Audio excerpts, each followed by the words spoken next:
Walker will roll the video at the Amaya Moa, more a few so amute. It's all about the party and other concerns. How do I if you are ever and I don't pay one more abattoir, one more air to the challenge, the commotion, the tension.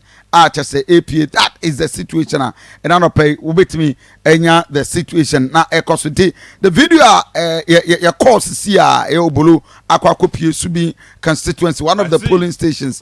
I just want to and the tension here. I say, Ibnukaya Pamu, the metro men. I started from primaries. Yeah, the crime of two primaries are Eugene.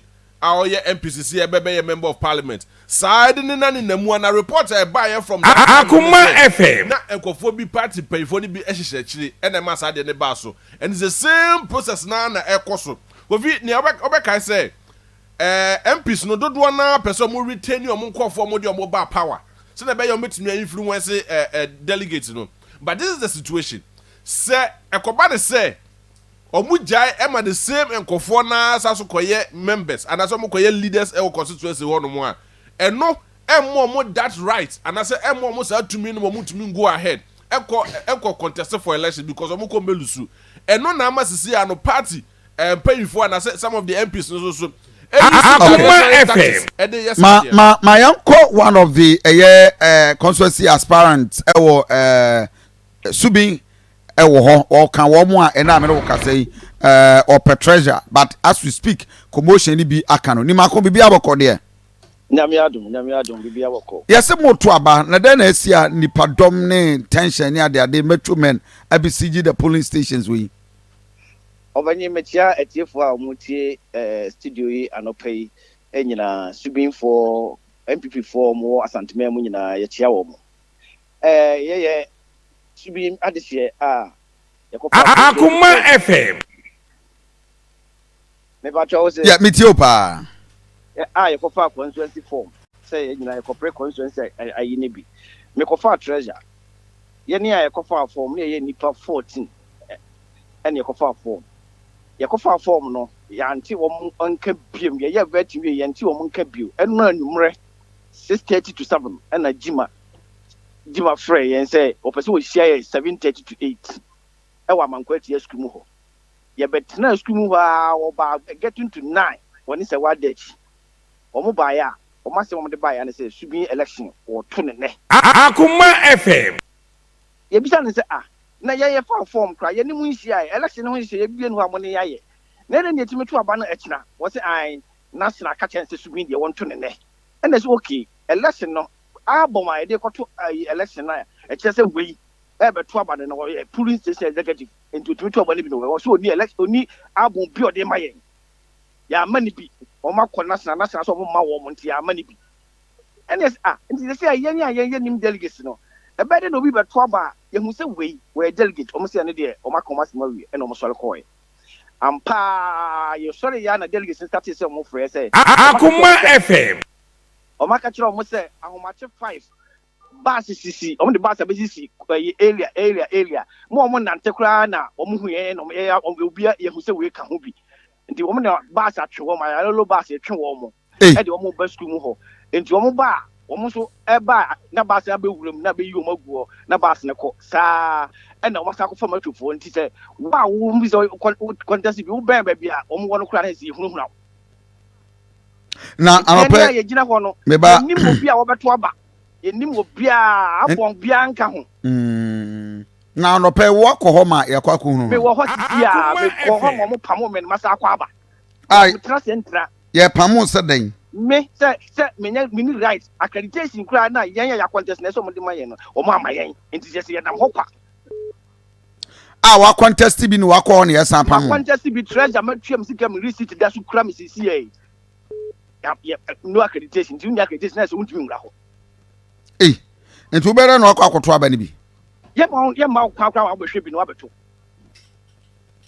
mentiase o wo so contest bi ene yesi ye ma kwa ma nko enye ye ni ekofa form ye challenge ni nyina ye ni asset to go there ye need the accreditation Akoma FM because of what accreditation because of the about delegates ni be hu say so mututia o munti o ma ye men wo okra no mo ehu ye say a ballot paper no say ne aye wo so yenim.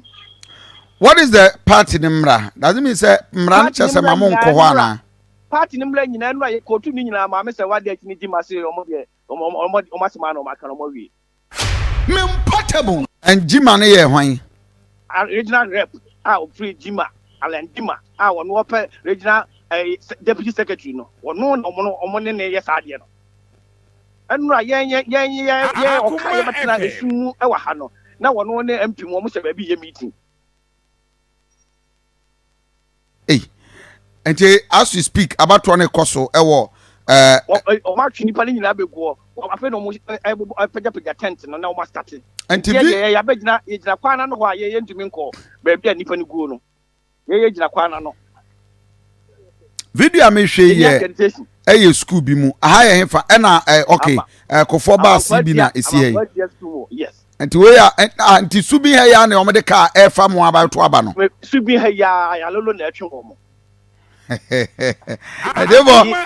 Subin chama wona ya lolo for chief executive o Asante region director enti ya lolo na atwe mo Subin chama no na ye ayalolo omo chairman and as omo director on na omo director Asante region. But this Metro Mass bus. Ono ye ayalolo blue no green no. Basa obi a pamani apamo ba obi amo. Brother say ye ben kwa no mbobro ye na me kwa nyam abro me. Ezo o ben ho na ajeju ano dia ombe shopa. Omo kra mpasa ye na contest ye kwa be ben ho. Enti mi bo wo mo koto aba no wo mo so ana. Ye na ati aba no so ye so. Ye police station omo ko gina ma say agent bibia omo amisa ye. Omo di accreditation omo de ma ye sanke ye mfa ma ye agent kra no. Does it mean say ebinum yama ebinum akoho and ebinum nko ho ana? Omo di accreditation ma omo nyina omo ko for de omo accreditation na ma omo. Where woman call for means all the executives now incumbents no mo hoda da no. Okay. So omo na esi asa wade achi ni Jima ne omo nam. Because one an MP so omo san fa makonya. I see. Suma me absanfo ye nua ye ne anka sensentuni obolo akwa kopi ho. Obolo ukoye no. What is the situation ankasa obabi awo because video aye hwe just say my kura bag wo mo ejirejina wo mo party ne about wa memu aye dey say yeah eden akakra besu enti obolo what is the situation? Okay kofi anopai mabe piem wo abankwatia school ha no mo say ye wo Subin na me ba ye no mo say enipa pi no a ewura eya abankwatia school ni na obusa say ede na mo be ya no pai a omo say omo ye NPP for a omo ye delegates a omo be to aba e constituency executives a e wo Subin ha na me ba ye no me ti me wura mo ne incumbent organizer edma Subin abato mpesua so ya ye ne bedi nkomo na ye busa ada executives ne aspirants ni bi so e wa hanu se a omo boy na ye wo situation se de ekitie pote omo preparation e brebe no omo se ye ese omo to aba no na e de anamo so no omo tu e de afa wo so fa Akoma FM Me portable anu am nkasa yetie o ye no edi ko boss good morning e ba Akoma FM. Good morning. Meaning udi opposition area Mijin Patrick Yeboah, a position here organizer from last 4 years, and I'm a better organizer. Okay, but also Jinafi and Santo. Oh, okay. A better bay and a munya information say and a moto about an obey. In your information, say, and you may be 6 and you may 6 say, Yemra meeting. Akoma FM. I'm quite a school move. Your Baba now, change, Tama meeting, no, or mobile, so many baby meeting now, about 7. The mobile, the almost can say, message to national, but say, and next, Subin for him at Toyaba. You converting last Friday. I was after the vetting, you beat almost any year. You real vetting, the moment I have, now I'm finding just your campaign. but Niako Ecoya and say, almost say, I'm on the swing canaba. That's your much, ama. Yantishi on the and run on now when you see I know what I say. You pill. About the other and I see. But Mama, Mammy showed me who copy. Me get Baba Conso, Ewa Hanusia, and also a woman organizer. I don't see anything come say no credit. And so on also, and one on your information is delegates no ever to about a constituency executive now. About Sunday, and again, I was open. Make the woman organizer, me didn't be presentation of what. Send me organizer high. I had my text message at 4:55. The bedroom Hanum Piano, we stood here till 7 o'clock and Sana, one more ever. Almost by answer to almost from national, almost say, yeah, to a banana. No accreditation, nothing. As we speak with you, you need album cry a day to Abba. You need say, I a day to Abba. Since when did this start? Since when? Did this start? But who is any amount to be cost one? Why would you come for yourself? One kasa over to come for yourself. Some mafia know who say a question from one side. I know their name means from Wayana because me they mean Minka. But from the look of things, and your man could you. Okay, copy me. Any people. I mean, you know, a Subin constituency. Ewa Hanu say ya. You better on also side. In fact, or your incumbent, not your former first vice. Ewa Hanu say, not your who say. Some mafia game no some of the aspirant ehun say e koso no some onu nso ehun no na answer no de e moguo bi keke open you dey me dey master state former second vice na me ba first vice minia enne Subin ya rehotem papa na boy e friend no alagima enen kofo bi se na se polling station elections make only say what that make nipa 450 delegates and my own man of friends say, Yamma Magi Abo. Yabaya, the one that I can say, Abo be anyone near 12 and what's that? No matter what will be that. And as you know, I don't cry the NT to cry that. If the delegates know, now why this time? If the Bema, I dare now, and then won't be it. Say, a more way to cross the air. And the party know your problem. Because polling station for no my year Juma bread. Of course, there will be a obi memu. Memo mutimi mama dictate ma delegates this. What I say? Akoma FM. Okay, but I see. You do more change the chassis. I see. Yale delegates Akoma 87.99. Right. So any notification say omoba abetuaba. Mama, but I need a delegate. I'm a delegate. Oh, okay. The banner what says and ya wada na mobeto aba e dey yi. And what time dey? And I walk back fast taking. Oh, okay. Na say what boy won so beto a. Na boy na what I see. I see. E ye ne ofofro so. Na obolo bisane say. Akoma FM. Say anytime be a to be a to aba. Na ye pese program. I want me call program be any. I don't give me a pese ba to aba. Ya ba to aba na sum die mi akon. Anytime be any could be person who pretty thing. You the call you baby after yes tension. Tension if you never.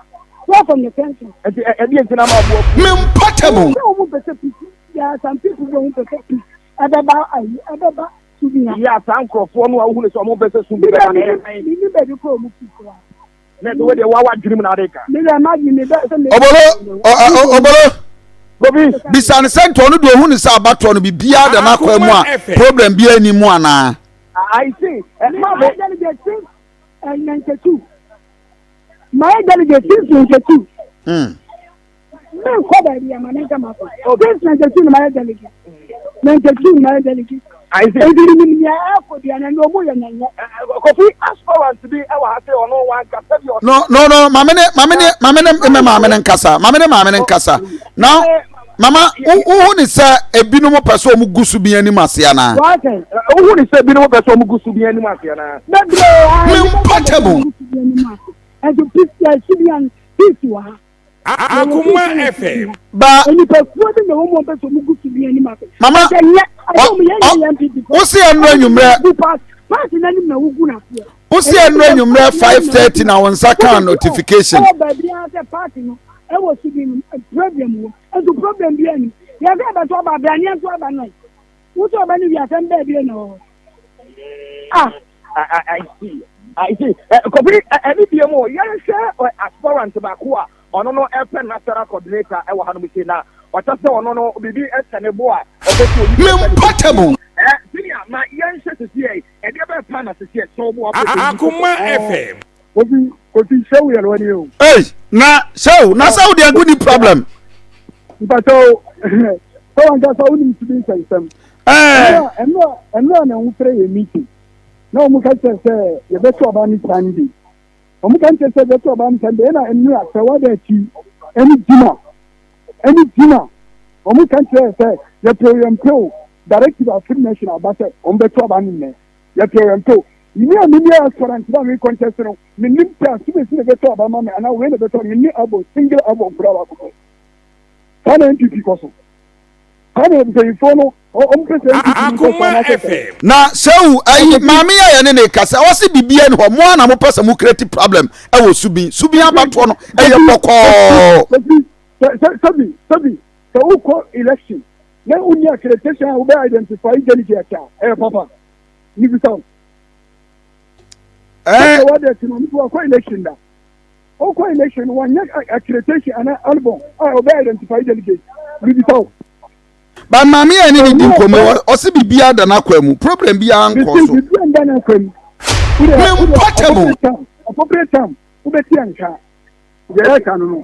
So far Akoma FM. Bibi eti wa hanom na se sia make say na say police car aba ha se sia ya omo ebebo mpempe e wa hanom say but as I'm speaking with you now no enya dia bibi boni bia esi e wa hanom say enti yegusu ade ani to from the better from bia no ye be say ye be ma yesi for aso ate no anobey abusanfo se bia fe no adwone ani obologina so ansa sa fe de bia wadwone ani ankoma ye die afri Subin abato ampesu aso new patriotic party the polling stations abato a omoto ye na bi ka mu na eno won sam na no pɛ me no ka sei eniema astarte bobroba e wo ho confusion na yebasa ebirum gidi say the process and penny for fast no it's not right but ebirum gidi say man for na person create unnecessary tension e wo Subin am pressure na yesterday all is not well but from where they sit all is well abibia da na kwamu na no pay by interrogating of various constituencies the flashpoint and of course the brouhaha ekoso e wo the new patriotic party abato a ekoso but I can confirm to you say and it's most of the polling stations ho ebeye pinso enti obolo se see a police for abano omo be dan omo se tambe important abato de bekoso party no one with a member of parliament and so ho member of parliament enyama na the police for no ba ne say na omo be say bibi SC e wa hanu mo say ya na enya dia so far BBS na enya so say electoral commission no almost so enya me pie mu as I'm speaking with you now electoral commission nya mai but as far as ni bi so empire ne say enya dia ene election no e be ba so say omo no say court injunction edda eye Subin NPP abatwa ekoso no eso ya omo he ni mu say enu kan say abatwa no eba so ne but still Akoma FM na eba but asap say dem di kaka no isini nya me pie mu hanom so far eti egusu ahe ese isini beba ana oma abatwa no ebeba so ana say ema so eti kofi de beto fo bia ne beto ase ye be ma ebusuafo aso ate ba se sia de nipa gusu ba na eba eno no ema enipa no ewa ha no edo so pa nti yegusu a ede ani tutu fom ne ya me brepot ya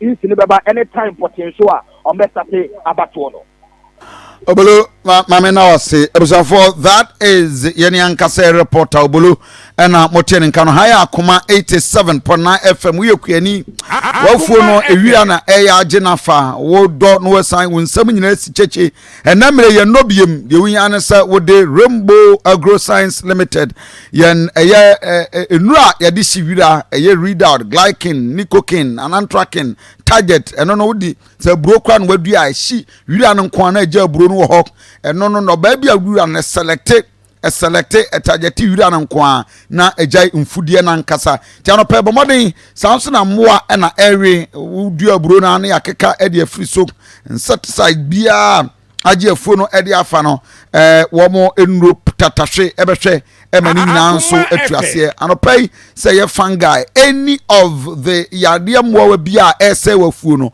bomodin na fo ni kire Rainbow Agro Science Limited pacho de ye ne se ofra ye local agro input dealer na ebi wa wonchen ba bi awo bi anti de wonya ne so be frɛ number we 0240897074 0240897074 memportable wo mu kura yasne ayede memportable dwumadie ebre wo na meba bedi nkomo ewo Eagle Wings Debt Recovery Company Limited obi de ka wodi obi ka adwuma wo ye no scan ba wo huna no kakra bi na chase wo mu di sika insurance o kwaji o claim ene kwchena ye dada wo sam o pesa o manage sade wo sika sam no besi akoso kama ewo adwuma mu ha Eagle Wings Debt Recovery Company Limited ye wo so ame edan Stanbic Bank ewo mu no ye ben the same dynam ben Fidelity Bank hono ti bomodin na fo ani kire so ame udu ha usikofi asante sa memra na monyi misika na memra na me revenue collection no say adwumakuo mutimi hwe so banks omo be ye mo recovery ni nyina e de amamo